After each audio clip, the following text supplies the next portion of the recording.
மேம்படுத்தப்பட்ட சமூக பொருளாதார வளர்ச்சியை அடைய மக்களுக்கு வழிகாட்டுவதே மக்கள் நீதி மையத்தின் முதன்மை பணி.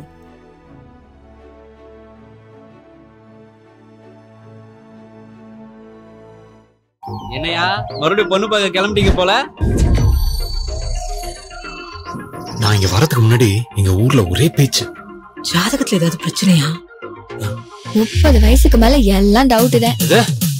அவனுக்கு இந்த ஊர்ல ஒரு பொண்ணு கூடவா கிடைக்கல? ஆனா நீ ஓகே சொன்னதுக்கு அப்புறம் என்னால நிக்கவே முடியல. பறந்துகிட்டு இருந்தேன். கருப்பு சாரியில மட்டும் இல்ல, இந்த வாடமல்லி சேலையிலும் ரொம்ப அழகா இருக்கேன். வாடாமல்லியா?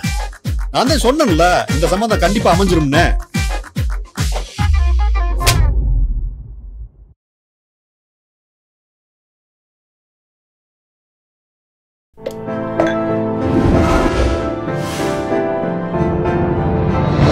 Sai with Chitra. 6 months நான் வெளியே போகல. வீட்டில் இருந்து வெளியே போகாத நாள் உண்டு. 8 மாதம் வாடகையே கட்டாத நாள் உண்டு. படிக்காத டைமில் கூட நான் வாடகை கட்டாத நிலைமை. ஏன் சார் அன்றைக்கி என்ன சார் நமக்கு சம்பளம்? நம்ம சம்பளம் வந்து பெருசாக நம்ம டிமாண்ட் பண்ணுறதெல்லாம் ஒன்றும் கிடையாது. அவங்க கொடுக்குற சம்பளம் வாங்கிட்டு இருந்தோம். ரெண்டாவது, என் குரூப் எல்லாம் உங்களுக்கு தெரிஞ்ச ராம்நாராயணோ, ராஜசேகரோ, எம்ஏ காஜா, அவங்க பட்ஜெட்டு, அவங்களுடைய படம், அவங்களே ஸ்மால் பட்ஜெட் ப்ரொடியூசர்ஸ் தானே. ஸோ அவங்க என்ன கொடுத்தாலும் நம்ம வந்து வாதனை பண்ணுறது இல்லை, இன்னொன்று பண்ணுறது கிடையாது. ஆனால் எனக்கு ஏன் என் வாழ்க்கையில் இன்றைக்கி நான் நிம்மதியாக இருக்கேன்னா, நான் தொட்ட பிஸ்னஸ் எல்லாம் எனக்கு சக்ஸஸ். நான் தொட்டேன்னு இல்லை, அகைன் கடவுள் தான். சைலண்ட்டாக இருப்பேன். யாரோ உங்கள் மாதிரி ஒரு நண்பர் வந்து இது செய்யலாமாம்பார். இறங்கிட்டேன்னா நைட் அண்ட் டே வேலை செய்வேன். அது பெரிய எந்த வேலை எடுத்தாலும் அப்படி தான். 2 படம் ப்ரொடியூஸ் பண்ணேன் ராம்நாராயண் வச்சு. அப்போ தான் ராம்நாராயண் பாபு சார் என்ன பண்ணுறீங்கன்னாரு. என்ன பண்ணுறது, சும்மா இருக்கேன்னு. எப்படி சும்மா இருந்த அவர் படம் எடுங்கன்னாரு. படம் எடுக்கணும்னு காசு வேணுமில்ல என்ன. நான் டேட் தரேன். இவருக்காக சுற்றி ராம்நாராயணுக்கு பயங்கர டிமாண்ட். அவர் பேர் சொன்னேன். உண்மையில் சொல்கிறீங்களான்னு. உண்மையில் சார் படம் பண்ணுங்க சார்.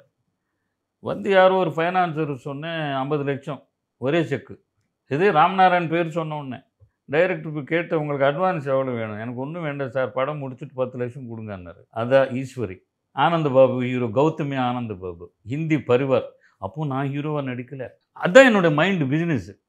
நான் எடுத்த படம் நான் ஹீரோவாக நடித்து அது ஏதாவது ராம்நாராயணுக்கு நீங்களே நடிக்கலாமே சார். வேண்டாம் சார், அது டான்ஸர் கேரக்டர். ஹிந்தியில் மிதுன் சக்கரவர்த்தி நடிச்சிருக்கான்.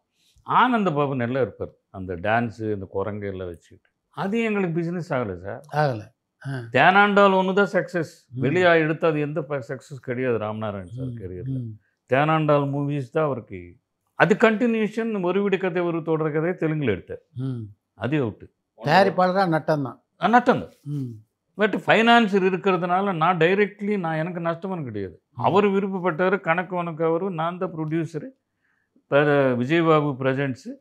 பிஸ்னஸ் நீயே பார்த்துக்கன்ட்டேன். எல்லாமே எந்த ₹1 நான் தொட மாட்டேன். ஃபைனான்ஷியர் வந்து பேக் வச்சு நில்லு, கொடுக்குற சொன்ன இடத்துல கொடு, நீ எழுதுக்க கணக்கு. அதனால் எனக்கு வந்து என்னென்ன டோட்டலாக என்னோடய 1.5 வருஷம் டைம் வேஸ்ட்டு. நான் ஏதாவது பர்சனலாக செலவு பண்ணியிருந்தால் அது போச்சு. இப்படியெல்லாம் இருக்கும்போது நான் வந்து தியேட்டர் லைனுக்கு போனேன். இது தியேட்டர் லீஸ். அது ஒரு நண்பர் சொன்னார். ஏன்னா நமக்கு தெரியாத இடமா இருக்க. அதில் ஒரு 7-8 வருஷம் ஒரு 10 தியேட்டர் லீஸ் பண்ணேன். எங்கே எது இருக்குன்னு தெரியாது. கேஎஃப்சி பற்றி கேள்விப்பட்டிருப்பேங்களே. அந்த ஆள் எப்போ வியாபாரம் ஆரம்பித்தார்? 65 இயர்ஸில். ஒரு மிலிட்ரி மேன் அவர். அவரெல்லாம் கடைசியில் அவர் கையில் 5 பவுண்டோ 10 பவுண்டு இருந்திருக்கு. என்ன பண்ணுறது? தட் இஸ் லாஸ்ட் மணி. ஒரு கோழி வாங்கிட்டு ரோட்டில் இது சமைச்சு விற்றவர் தான் கேஎஃப்சி ஓனர். இன்னைக்கு அதே brand. Started at 65 after 65 years. ஒரு ஃபார்ச்சூன் எந்த ஏஜில் வரும்னு சொல்ல முடியாது. வர முடியாது. எங்கே இருக்குன்னு சொல்ல முடியாது. என்னோட அனுபவம். தியேட்டர் லீஸுக்கு எனக்கு என்ன சம்பந்தம்? நீங்கள் நினச்சி பாருங்க, நமக்கு என்ன தெரியும். அது எடுத்தது என்ன? Golden eagle theatre Nerkundram. ஆமாம். அதுலேருந்து 10 தியேட்டர் எடுத்துட்டேன் சார். பல்லாவரம் இந்த நம்ம டிஆர் பாலு சார் நடத்திட்டு இருந்த தியேட்டர் நான் தான் எடுத்தேன். ₹3 ₹5 விற்று இருந்தது போய் ₹10 ₹15 ஆக்கினேன். ரிலீஸ் பண்ணேன் படங்கள், இங்கிலீஷ் படங்கள் ரிலீஸ் பண்ணேன். But your foot is there. நீ அதுக்கு போகாத அளவுக்கு நீ எங்கே போனாலும் அது என்னமோ அது எனக்கு. அதுக்கப்புறம் சீரியலில் நடிக்க வாய்ப்பு வந்ததெல்லாம் ரிஜெக்ட் பண்ணிட்டு இருந்தேன். ஒருத்தர் ஃபோர்ஸாக வந்து கேட்டார், தமிழ்மணி, உங்களுக்கு தெரிஞ்ச தமிழ்மணி, பாபு என் சீரியலில் பண்ண மாட்டியா, நீ கூப்பிட்டா எப்படியா பண்ணலாம் அப்படின்னு சொல்லி பண்ணதான். அதுலேருந்து 11 வருஷம் நைட் அண்ட் டே பேக் வச்சு சுற்றினேன். தெலுங்கு, தமிழ். நடிக்கனா நான் என்ஜாய் பண்ணது அங்கே தான். நான் செட்டுக்கு போனேன், நான் அந்த ஸ்டார். கரெக்ட். ஏன்னா அந்த டைரக்டர்ஸ் அப்படி என்ன விருப்பப்பட்டு. இல்லை, ஒரு டிமாண்ட் உள்ள ஹீரோவாக இருந்தீங்க அந்த சீசன். நீங்கள் பண்ணுறது தான் சார் காரணம். அந்த அளவுக்கு எனக்கு ஜாய்ஃபுல்லாக இருந்தது. Well recognised. ஆந்திராவில் இருக்கட்டும், தெலுங்கு படங்கள் பண்ணலையேன்னு ஒருத்தம் அதில் போயிடுச்சு எனக்கு. ஏன்னா அவன் சோகன் பாபன் கூப்பிட்றவன், பிரகாஷ் ராஜன் கூப்பிட்றவன், எனக்கு வெளியே போனேன் ஆந்திராவுக்கு. பரவாயில்ல, என் பசங்களே வைக்கப்பட்டாங்க. ஏன்பா ஒரு சீரியல் ஆர்டிஸ்ட்டுக்கு எவ்வளோ பாப்புலாரிட்டியா. அப்போ அப்படி இருந்தது சார் லக்ஷ்மண் சார். ஆமாம். இப்போ வேறு நீங்களும் சீரியல் நிறைய பண்ணியிருக்கீங்க. அப்போது சீரியல்ஸ்க்கெல்லாம் நிறைய எனக்கு ஏதோ ஒரு சீரியல் சன் டிவியில் ஹிருதயம்னு ஒரு சீரியல் வந்தது சார். நடிகர் சங்கம் மீட்டிங் போகிறேன். சத்யராஜ் வெளியே வந்து கேட்டார், என்ன தலைவா அசத்துருங்க டாக்டரா, 2 ஒய்ஃபு, நாசரு, என்னடா இது நமக்கு எவ்வளோ popularity. So I enjoy. Okay, என்ன வேணும் வாழ்க்கையில் சார்? இருக்கிறதுக்கு ஒரு வீடு கனவு, பசங்களுக்கு ஒரு படிப்பு, சுற்றுறதுக்கு ஒரு காரு, நல்ல ஒரு ஏசி, இது நிரந்தரமாக இருக்கணும் அன்டில் மை லாஸ்ட் பிரீத். இதுதான் என்னுடைய கனவு சார். அது கொடுத்துட்டான் கடவுள். ஸோ கடவுள் கொடுத்தாரு, நான் இல்லை. ஏன்னா நான் ஒவ்வொரு மூச்சியும் இது வந்து இட்ஸ் கவுண்டடுங்கிற ஒரு மைண்ட் செட். அது ஆன்மீகத்தில் ரொம்ப ஈடுபாடு உண்டா? நான் கைலாஷ் மானசரோவர் போனேன் சார். எனக்கு உண்டா அது வந்துச்சான்னு கூட எனக்கு தெரியாது. எனக்கு 50 வயசு வரைக்கும் தனியாக படுக்க மாட்டேன், பயம். ஒரு சின்ன குழந்தையாவது இருக்கணும் கூட. அவுட்டோர் போனால் என்னுடைய மேக்கப் வேணும், டச்சப் பாயும் ரூமில் படுக்கணும். கைலாஷ் போயிட்டு வந்தேன் சார். இன்றைக்கி சுடுகாட்டில் படுக்க சொன்னாலும் படுப்பேன். எனக்கு பயமாங்கிறது போயிடுச்சு. ஏன்னா உயிர் இருக்குமா இல்லையான்னு தெரியாத நிலைமையில் இருந்து தான் நாங்கள் வந்தோம். 2007 போனேன் நான். எங்கள் எதிரில் ஒருத்தர் இறந்து போயிட்டார். நிறைய இன்சிடென்ட்ஸ் நடந்திருக்கு. அந்த இது போயிட்டு வந்ததுக்கப்புறம் போயா இனிமே என்ன வாழ்க்கை மாறிடுச்சு. என்னுடைய பர்சனல் பார்வை சிந்தனையில் வேறு விதமாக போச்சு. There is some power. அது எந்த கடவுளா அந்த கடவுளா, யூ கான்ட் நேம் இட். இந்த நேச்சரே ஒரு கடவுள். நேச்சரில் நம்ம வந்து ஒரு பங்கு. இப்போது சமீபமாக நான் ஒரு 5 வருஷமாக மேக்ஸிமம் தனியாக இருக்கிறதுக்கு விருப்பப்படுறேன். வேலை செய்கிறேன். I have my business. Maximum time. அன்றைக்கி ஏதோ ரஜினி சொல்லியிருந்தார், ரொம்ப நல்லா இருந்தது. எந்த வயசு வரைக்கும் நமக்காக வாழுவோம், எந்த வயசுக்கு வரைக்கும் அப்புறம் பசங்களுக்காக வாழுவோம், எந்தக்கப்புறம் பேரனுக்காக வாழுவோம், பேத்திக்காக வாழுவோம், அதுக்கப்புறம் மேலே போச்சு போய் யாருக்காக வாழ்கிறதுங்கிற மாதிரி கரெக்டாக நல்லா சொன்னார். ஸோ இது சமீபத்தில் தான் கேட்டேன் நான் அவர் சொன்னது. ஸோ ஏன்னா எனக்கு இருக்குது. கரெக்டு தானே சார்? நமக்காக நம்ம வாழணும். அந்த நமக்காக நம்ம வாழ்கிறதுங்கிறது எங்கே வருது தெரியுமா? ப்ரைவசி தான். கமனாக சொல்லுவாங்க, டெய்லி 1 ஹவராவது உங்களை பற்றி நீங்கள் சிந்தனை பண்ணுங்கன்னு சொல்லி. நான் 1 ஹவர் இல்லை, டெய்லி மேக்ஸிமம் டைம். வேலை இல்லைன்னா எனக்காக நான் வந்து என்னுடைய சிந்தனையில், அது நல்ல தாட்ஸாக இருக்கலாம், அது என் ப்ராக்டிஸிங். உங்களுடைய நெருங்கிய நண்பரான ராஜசேகரை பற்றி, ஒரு நண்பராகவும் இயக்குனராகவும் ராஜசேகர் வந்து எனக்கு வந்து ஒரு வீடு ஒரு உலகம் படம் சன் தியேட்டர் ஞாபகம் இருக்கா சார்? சன் தியேட்டர் போக் ரோடு தானே? இல்லை, இதில் ஜேஎன் செட்டி ரோடு. அங்கே தான் ரிலீஸ் ஆயிருக்கு. அங்கே தான் ராஜசேகர் பார்த்தார். ராஜசேகர் இருக்கிறது எல்ஐஎம்என் காலனி. ஆமாம் சார். பார்த்து அடுத்த நாள் தேடி கண்டுபிடிச்சி என்னை பிடிச்சிட்டாரு. நாங்கள் தான் திம்பர் டிப்போ மேலே தானே இருக்கோம். சரி, கூப்பிட்டதே நேராக வீட்டுக்கு கூப்பிட்டு போயிட்டார். கூப்பிட்டு போனால் அவங்க மிஸ்ஸஸ் எல்லாம் அதுலேருந்து ஃபேமிலி ஃப்ரெண்ட்ஸ். ஸோ விடுக்கதையை தொடர் கதை சொன்னார். பாபு நீ இந்த கேரக்டர் பண்ண. நைட்டு தான் படம் பார்த்தேன், நானும் ராமநாராயண் பார்த்தோம். நீங்கள் இந்த கேரக்டர் பண்ணுங்கள். இது யார் பண்ணுறாங்கன்னா, அப்போ தான் விஜயன் ஒருத்தன் இருக்கான், அவன் பண்ணுறாரு. விஜயன் ரொம்ப க்ளோஸ் சார். நானும் விஜயன் 7 படம் பண்ணோம் சேர்ந்து ஒரே வருஷத்தில். சார் விஜயன் ஷூட்டிங் வருவார், நிறைய படம் இப்படியே இருப்பார் சார். ஏட்டா ஏய் சார், அவரை தாங்கினாங்க சார் சினிமா. கரெக்டு தானே? நீங்கள் 22 மணி நேரம் நடி, 24. நீங்கள் என்ன லோகத்துக்காக நடிக்கலை, எதுக்கு நடிச்ச? பணத்துக்கு தானே? I don't accept sir. யாராவது நான் கலை செய்ய சேரேன், நான் அது அவனும் சேவை செய்கிறது இல்லைங்க. 100 கோடி வாங்குறவனா இருக்கட்டும், பாவம் நம்ம ஜூனியர் ஆர்டிஸ்ட் 1500 எல்லாரும் துட்டுக்காக சார். விஜயன் 22 மணி நேரம் நடித்தார். எதுக்காக நடித்தார்? அவர் யாரும் நடிக்க சொல்லலையே. அதுக்காக நான் எப்படி இந்த சினிமாங்கிறதுல எனக்கு ஒரு சின்ன கோவம் உண்டு. மார்க்கெட் இருந்தால் நீங்கள் இப்படி தாங்குவீங்க. உங்களுக்கு மார்க்கெட் இல்லைன்னா ஏய் லக்ஷ்மணன் சார்ப்பா காலில் வந்தாருயா 6 மணிக்குன்னு ஒரு சொல்லுவோம். இல்லை விஜயபாபு சார் அவர் 6 மணிக்கு வந்தார். நம்ம காது கேட்குற மாதிரி சொல்லுவோம். என்ன பணம் வாங்கல இருக்க சொல்லு. தப்பு இல்லை சார் இது. நியாயம். நான் அதுக்கு தான் நடிக்கிறது இல்லை. கரெக்ட். அட்லீஸ்ட் சொல்லு சார், சாரி சார் உங்களை வர சொல்லிட்டேன், கொஞ்சம் சார். ஆனால் நமக்கு அது போதும். எப்படியும் பணம் கொடுக்குறேன் போயா, நான் போய் திட்டிக்கிட்டு உட்காரலாம். ஆமாம் பணம் வாங்கல உட்கார சொல்லு. இதே மார்க்கெட்டில் இருந்தால் சொல்லுவாங்களா? உண்மை. தப்பு இல்லை. உண்மை. சரி சார் வேறு வழி இல்லை, கதி இல்லை, அந்த 1000 ரூபாய் தான் நமக்கு சோத்துக்குன்னா நம்ம பண்ணிவிடுவோம். அது வேறு விஷயம். கொஞ்சம் நமக்குள்ள ஒரு ஹீரோ இருப்பான். கஷ்டம் சார். எனக்கு ரொம்ப தள்ளி இருக்கு. இன்றைக்கி கூட கூப்பிடுறவங்க, இப்போ உங்கள் மாதிரி நண்பர்கள் பாபு பண்ண நல்லா இருக்கும்னு கூப்பிடுறவங்க இருக்காங்க, ரெக்கமெண்ட் பண்ணுறவங்க இருப்பாங்க. அவன் எடுத்த உடனே அவங்க ஃபோட்டோ அனுப்புவான்பான்.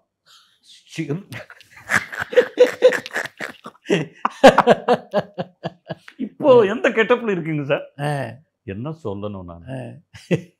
டேய் நான் யாரும் தெரியாதா, இதுதான் வாங்கி கூப்பிட்டேன், நீ இப்படி தான் கேட்பேன் சார். என் வீட்டில் போய் இதுக்கு கத்துறேங்க, ஆத்திரம் வரும் சார். ஒருமா வர்றது. கரெக்ட். நீங்கள் ஞாபகம் சொல்லுங்க. இல்லை பாபு நீ தப்பு. So Rajasekar matter. ஸோ அதுலேருந்து எங்களுடைய தொடர்பு அது ரொம்ப அந்யோன்யம். எப்படின்னா ரொம்ப பர்சனல் ஃப்ரெண்டுன்னு ராஜசேகரை யாராவது இருந்தால் அது நான் தான். அந்த ரூமுக்குள்ளே தான் எங்களுக்கு தெரியும். பட் ஒரே ராஜசேகர் வந்து அருமையான இன்டெலிஜென்ஸாக நல்ல விஷன் இருக்கிற ஒரு டைரக்டர். Those days. இப்போ சங்கரோ இது கிராஃபிக்ஸு இதெல்லாம் நம்ம பேசிகிட்டு இருக்கோம் இல்லையா, அப்போவே அவருடைய தாட்ஸ். இப்போ நம்ம பாலச்சந்தர் சார் நிறைவு பண்ணியிருக்காரு. இப்போ விடுக்கதை தொடர்கதை எடுத்திங்கன்னா அருமையான கண்டென்ட் அது. ஒரு ஒய்ஃப் வந்து ஏமாற்றிட்டு போயிட்டான் ஃப்ரெண்டு, திருப்பி அதே ஒய்ஃப் வந்து அந்த காரிடாரில் வந்து அது நீங்கள் வந்து கரெக்டாக கொஞ்சம் பிசுறு தட்டினா கூட தப்பாக போயிடும். கரெக்ட். கத்திமல் நடக்கிற மாதிரி. எஸ். அது அவர் சக்ஸஸ் பண்ணதே, அது நான் சொல்லும்போது நான் கேட்டேன், ஒரு மாதிரி இருந்தது. எப்படி நீ பாரு உனக்கு நல்ல பேர் வரும் பாரு, உன்னை தப்பாக நான் கேட்டேன், என்னை தப்பாக நினச்சிக்க மாட்டாங்களே, நீ பாரு அந்த ஒரு சாங்கு போட போகிற பாரு. அது இன்றைக்கும் அதுக்கு அது அந்த மாதிரி. அவர் அன்றைக்கி நம்பர் 1 டைரக்டர், ஸ்டார் டைரக்டர்ன்னு அவர் தான். அவர் எனக்கு ஒரே ஒரு வருத்தம் ராஜசேகர் என்னென்னா, நான் ஒருத்தருக்கு அவங்க குடும்பத்துக்கு கூட தெரியாத விஷயங்கள் தெரியும். அவர் இன்னும் எங்கேயோ போயிருக்க வேண்டியவர். ஒன்லி அவருடைய அந்த ட்ரிங்க்ஸ்.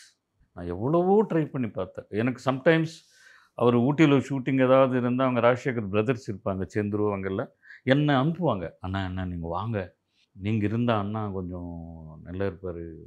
நான் போவேன். அவங்க டிக்கெட்டு போட்டால் நேரம் நான் போய் கூட இருந்து கடைசியில் ஒரு படம் கூட பண்ணார். முரளி ஹீரோவாக ஒரு படம் பண்ணார். அதில் நான் நடிச்சிருப்பேன். ஒரு கெஸ்ட்டாக பண்ண சொன்னார், பண்ணேன் நான். எனக்கு இண்டஸ்ட்ரியில் என்னை வாடா போடான்னு பேசுகிற அளவுக்கு நான் வந்து எனக்கு வாயா போயான்னு. ராஜசேகர் ரொம்ப கஷ்டங்கள் அனுபவிச்சிருக்கார் சார். ராஜசேகர் சாதாரண அவருக்கு வந்து மம்முட்டியானுக்கு முன்னாடி ஏதோ மம்முட்டியானுக்கு அப்புறமும் படங்களே இல்லை. டே வண்டி கொடுறா, என்கிட்ட வண்டி கூட இல்லை. இந்த அளவுக்கு நாங்கள் family friends. Is the best friend sir எனக்கு ராஜசேகர் பொறுத்தவரைக்கு. அது ஒரு பெரிய நல்ல மனிதர். அவர் இருந்திருந்தானா ஒரு 10 ரஜினி படம் பண்ணியிருப்பார். கண்டிப்பாக சார். அந்த அளவுக்கு 2 பேரும் ரேப்போ இருந்தது. Well behaved. எல்லாமே ரூமுக்குள்ளே அவர் எப்படி வேணாலும் இருக்கட்டும். ஸ்பாட்டில் இவ்வளோ க்ளோஸாக இருந்தால் கூட விஜய் சார் இருந்தாலும் கூப்பிடுவார். இவ்வளோ க்ளோஸு. ரங்கான்னு ஒரு கேமராமேன் இருக்கு. ஆமாம். அவன் ரெகுலராக ஒரு வாட்டி என்னை வந்து ஏதோ அவன் கொஞ்சம் அந்த இன்டிமேஸில் ஏதோ சொன்னான், வெளியே கூப்பிட்டு சத்தம் போட்டார், ரூமில் வச்சுக்க இதெல்லாம். ஸ்பாட்டில் அவர் நடிகர், நம்ம டெக்னீஷியன். இந்த அளவுக்கு ஒரு அதில் இன்னொரு வார்த்தை கேட்டால் நல்லா இருக்காது, தப்பு. அது அந்த அளவுக்கு ஒரு வெல் ஆர்கனைஸ்ட். அந்த சீசனில் வந்து தமிழ் சினிமாவில் முக்கியமான இயக்குனர்களாக இருந்த பாலச்சந்தர், பாரதி ராஜா, பாலுமேந்திரா இவங்களோடலாம் பழகக்கூடிய வாய்ப்பு அமைஞ்சது. பாரத் ராஜா சார் அங்கங்கே பார்த்தது தான். நான் சொன்னேன்னு சார், நான் பாலச்சந்தர் சார் படம் நடிச்சிருக்கலாம், பாரத் ராஜா நடிச்சிருக்கலாம், அஃப்கோர்ஸ் பாலுமேந்திர படம் நடிச்சுட்டேன், அது வெளியே வரல, நானும் சோபா பண்ணோம். திமிரு அப்படின்னு நீங்கள் நினச்சிக்கலாம், திமிரு இல்லை. என்னமோ போகிறதுக்கு ஒரு தயக்கம். திமிரு கிடையாது. போனோமா, அங்கே வெயிட் பண்ணணுமா, கூடுவாங்களோ இல்லையோ, எனக்குள்ள ஒரு பதட்டமா, ஒரு டெலிகேசி. அது ஒரு பிறக்கும்போது வந்த குணங்கள்னு நினைக்கிறேன் சார். என் பையன் அப்படி தான் இருக்கான், ரமணா. அவனுக்கு நிறைய உங்களுக்கு அவன் வந்து எல்லாரோட பழகுவான். ஆமாம். நான் ஒதுங்கி இருக்கிறாள் அவன் வந்து பரவிட்டான். பட் இருந்தாலும் அவன்கிட்ட நடிகனை பார்த்தா எனக்கு என்ன குணங்கள் இருக்கோ அதுதான் இருக்குது. மற்றதெல்லாம் வேறு எக்ஸ்பெக்ட் இருக்குது. ஒரு லீடர்ஷிப் இருக்குது அவனுக்கிட்ட. மற்றதெல்லாம் நடிகன் அப்படி தான் இருக்கு. இந்த கெட்டப் எப்போ சூஸ் பண்ணீங்க? நான் வந்து இப்போது ஒரு கிட்டத்தட்ட ஒரு 10 வருஷமாக கரோனா டைமில் மெயினாக கடல் ஓரமாக ஒரு வீடு இருக்குது சார் எனக்கு. ஜஸ்ட் கடல் வந்து தெரியும். அங்கே வந்து நம்ம வந்து வாக்கிங் போது இன்னும் கொஞ்சம் நமக்கு முடி இருக்குது. அந்தளவுக்கு இல்லைன்னாலும் இருக்குது. இது பரவும். அந்த உப்பு காற்றுக்கு ஒரு மாதிரி ஆயிடுது. அதனால் வந்து இது கட்ட ஆரம்பித்தேன். இது கட்டினா கொஞ்சம் கட்டினதுக்கப்புறம் இது நான் சொன்னேன் இல்லை, அந்த தனிமை ஒரு மாதிரி ஒரு நமக்குள்ளே ஒருத்தன் இருப்பான் இல்லையா, நம்மளுடைய மைண்ட் வேவ்ஸ்ன்னு இருக்குது சார். ஒரு நாளைக்கு பிரம்மகுமாரிஸ்ன்னு ஒரு ஆர்கனைசேஷன் இருக்குது. நான் எல்லாமே டச் பண்ணுவேன். அங்கே போகும்போது அந்த கிளாஸஸில் சொன்னாங்க, இப்போது உங்கள் கை இப்படி வச்சுக்கோங்களேன் சார், ப்ளீஸ் வைங்களேன். கையில் ஒன்றும் கிடையாது இல்லை, எவ்வளோ நேரம் நீங்கள் வச்சுக்க முடியும்? 1 நிமிஷம் வச்சுக்க முடியும், 5 நிமிஷம் வச்சுக்க முடியும். ஓகே, இறங்கிடும். அது எது ஒரு கை. கரெக்ட். இந்த பிரெயின் இருக்கு இல்லையா, ஒரு நாளுக்கு 30,000 தாட்ஸ் உள்ளே போய் வெளியே வரும். இதில் தாட் வேணாலும் வைங்களேன், இதுன்னு கிடையாது.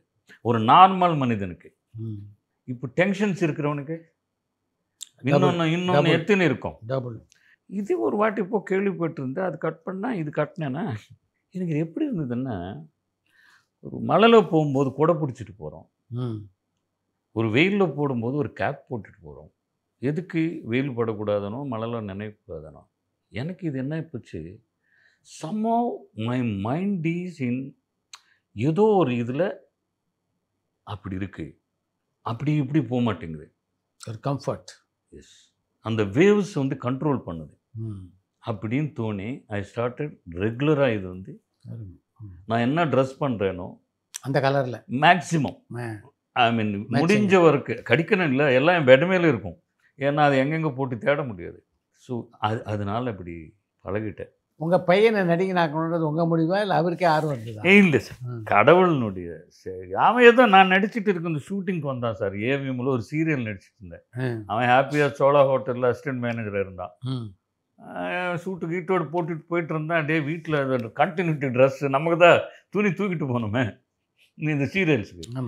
ரே ஒன்று மறந்துட்டேடா, என் பசங்களை எப்பவும் சினிமா சைடு கூப்பிட்டு போனதில்லை. ஏவிஎம்மில் சரி அந்த பேக் கொண்டு வந்து கொடுத்துட்டு போகிறதுக்கு வந்தான். அங்கே ஒரு தெரு டைரக்டர் பார்த்தார், யார் இந்த ஹீரோ, இது எல்லோரும் நடிக்கிற பொண்ணுங்க, நான் யாருக்கும் சொல்ல மாட்டேன் எனக்கு இவ்வளோ பெரிய பையன் இருக்கான். நான் என் பையன் என்ன பண்ணுறான்னா எல்கேஜி ஜம்பு யூகேஜி ஜம்பு.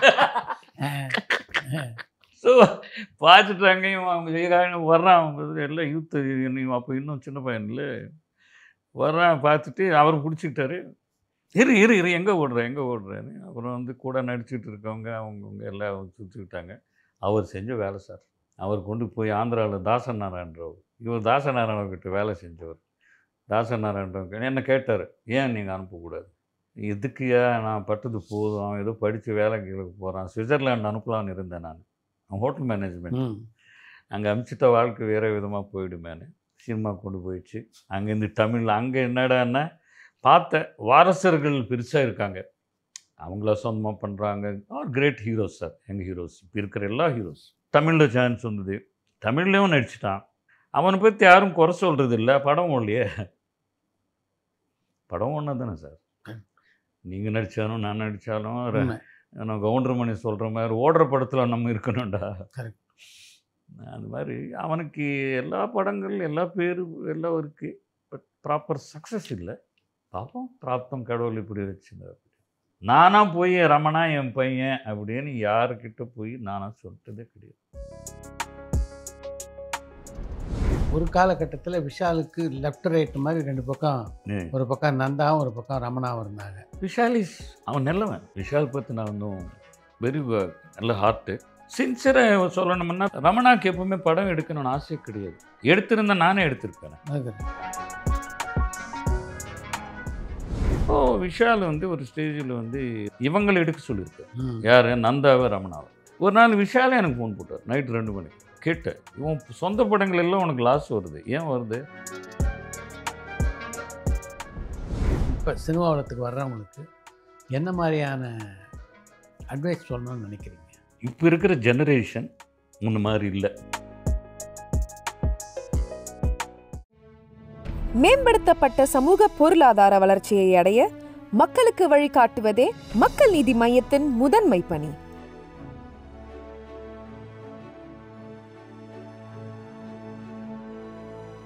பரபரப்பான சினிமா செய்திகள், நட்சத்திரங்களின் பேட்டிகள், சினிமா வரலாறு ஆகியவற்றை பார்க்கவும் படிக்கவும் உங்களுக்கான இணையதளம் touringtalkies.co.